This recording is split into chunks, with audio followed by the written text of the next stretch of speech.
KaraokeBooks. Emma. Written by Jane Austen. Audiobook. Chapter 35. When the ladies returned to the drawing room after dinner, Emma found it hardly possible to prevent their making two distinct parties. With so much perseverance in judging and behaving ill did Mrs. Elton engross Jane Fairfax and slight herself. She and Mrs. Weston were obliged to be almost always either talking together or silent together. Mrs. Elton left them no choice. If Jane repressed her for a little time, she soon began again, and though much that passed between them was in a half-whisper, especially on Mrs. Elton's side, there was no avoiding a knowledge of their principal subjects.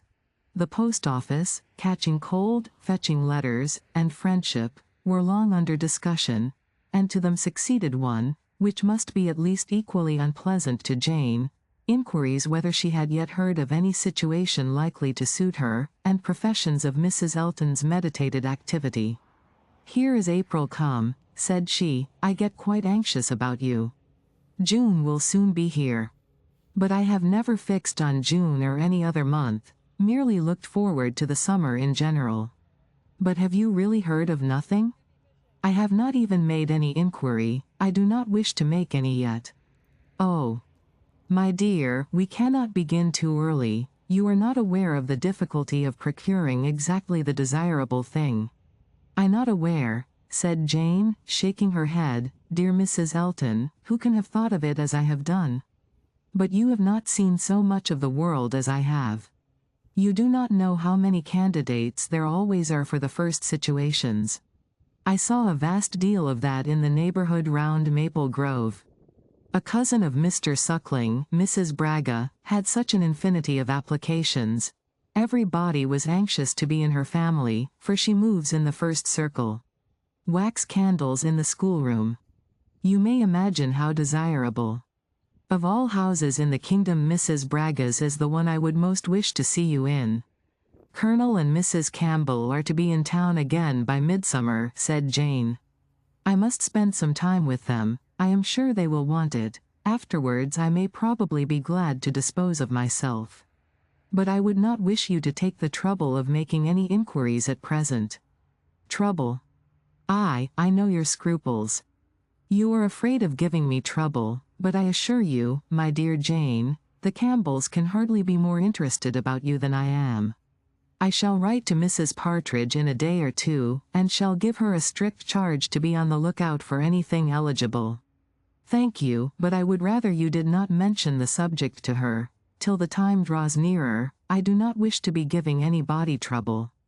"But, my dear child, the time is drawing near. Here is April, and June, or say even July, is very near, with such business to accomplish before us. Your inexperience really amuses me. A situation such as you deserve, and your friends would require for you, is no everyday occurrence, is not obtained at a moment's notice. Indeed, we must begin inquiring directly. Excuse me, ma'am, but this is by no means my intention. I make no inquiry myself, and should be sorry to have any made by my friends. When I am quite determined as to the time, I am not at all afraid of being long unemployed. There are places in town, offices, where inquiry would soon produce something, offices for the sale, not quite of human flesh, but of human intellect." "Oh, my dear, human flesh. You quite shock me. If you mean a fling at the slave trade, I assure you Mr. Suckling was always rather a friend to the abolition." I was not thinking of the slave trade," replied Jane. "Governess trade, I assure you, was all that I had in view, widely different certainly as to the guilt of those who carry it on. But as to the greater misery of the victims, I do not know where it lies. But I only mean to say that there are advertising offices, and that by applying to them I should have no doubt of very soon meeting with something that would do." "Something that would do," repeated Mrs. Elton. "Aye, that may suit your humble ideas of yourself. I know what a modest creature you are. But it will not satisfy your friends to have you taking up with anything that may offer any inferior, commonplace situation, in a family not moving in a certain circle, or able to command the elegancies of life. You are very obliging, but as to all that, I am very indifferent. It would be no object to me to be with the rich. My mortifications, I think, would only be the greater. I should suffer more from comparison. A gentleman's family is all that I should condition for. I know you would take up with anything, but I shall be a little more nice, and I am sure the good Campbells will be quite on my side. With your superior talents, you have a right to move in the first circle.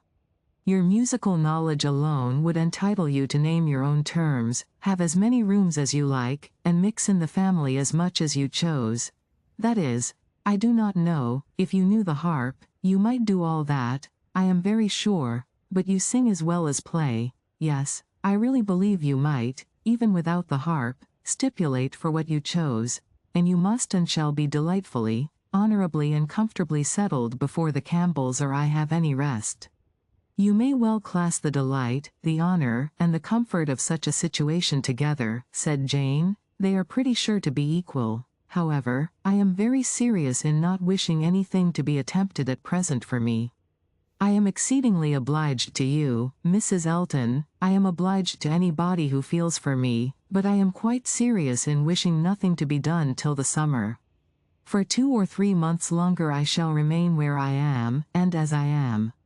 And I am quite serious too, I assure you, replied Mrs. Elton gaily, in resolving to be always on the watch, and employing my friends to watch also, that nothing really unexceptionable may pass us. In this style she ran on, never thoroughly stopped by anything till Mr. Woodhouse came into the room. Her vanity had then a change of object, and Emma heard her saying in the same half-whisper to Jane, "Here comes this dear old beau of mine, I protest. Only think of his gallantry in coming away before the other men. What a dear creature he is, I assure you I like him excessively. I admire all that quaint, old-fashioned politeness. It is much more to my taste than modern ease. Modern ease often disgusts me. But this good old Mr. Woodhouse, I wish you had heard his gallant speeches to me at dinner. Oh! I assure you I began to think my cara sposo would be absolutely jealous. I fancy I am rather a favorite. He took notice of my gown. How do you like it? Selina's choice, handsome, I think, but I do not know whether it is not over-trimmed. I have the greatest dislike to the idea of being over-trimmed, quite a horror of finery. I must put on a few ornaments now, because it is expected of me. A bride, you know, must appear like a bride, but my natural taste is all for simplicity. A simple style of dress is so infinitely preferable to finery. But I am quite in the minority, I believe. Few people seem to value simplicity of dress. Show and finery are everything. I have some notion of putting such a trimming as this to my white and silver poplin. Do you think it will look well? The whole party were but just reassembled in the drawing-room when Mr. Weston made his appearance among them. He had returned to a late dinner, and walked to Hartfield as soon as it was over. He had been too much expected by the best judges for surprise, but there was great joy. Mr. Woodhouse was almost as glad to see him now, as he would have been sorry to see him before. John Knightley only was in mute astonishment. That a man who might have spent his evening quietly at home after a day of business in London, should set off again, and walk half a mile to another man's house, for the sake of being in mixed company till bedtime, of finishing his day in the efforts of civility and the noise of numbers, was a circumstance to strike him deeply. A man who had been in motion since 8 o'clock in the morning, and might now have been still, who had been long talking, and might have been silent, who had been in more than one crowd, and might have been alone. Such a man, to quit the tranquillity and independence of his own fireside, and on the evening of a cold sleety April day rush out again into the world. Could he by a touch of his finger have instantly taken back his wife, there would have been a motive, but his coming would probably prolong rather than break up the party.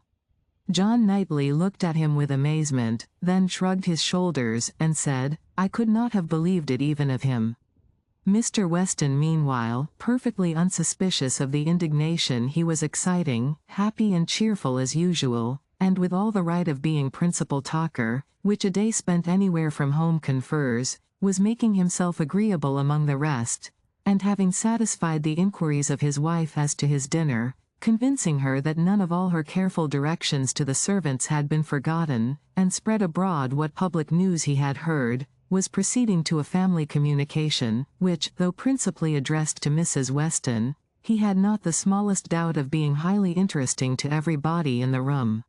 He gave her a letter, it was from Frank, and to herself, he had met with it in his way, and had taken the liberty of opening it. read it, said he, it will give you pleasure, only a few lines, will not take you long, read it to Emma.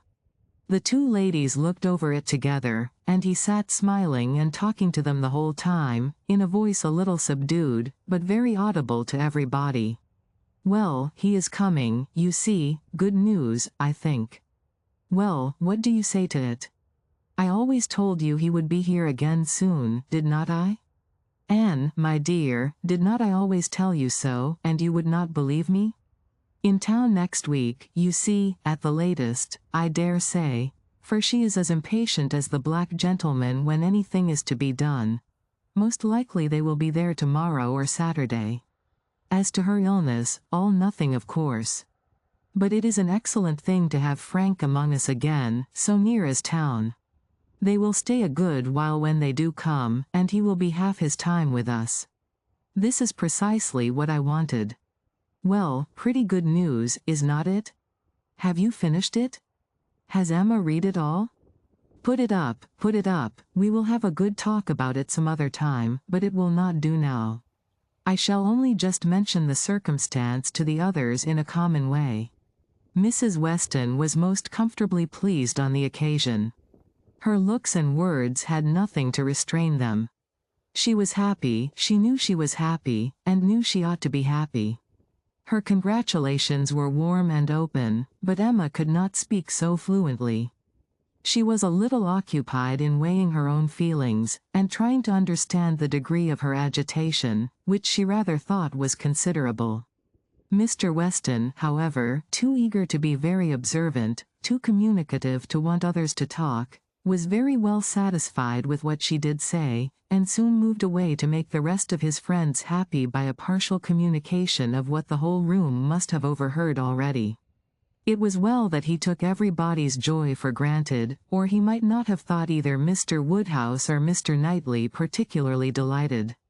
They were the first entitled, after Mrs. Weston and Emma, to be made happy. From them he would have proceeded to Miss Fairfax, but she was so deep in conversation with John Knightley, that it would have been too positive an interruption, and finding himself close to Mrs. Elton, and her attention disengaged, he necessarily began on the subject with her. If you liked what you heard, please subscribe to the channel.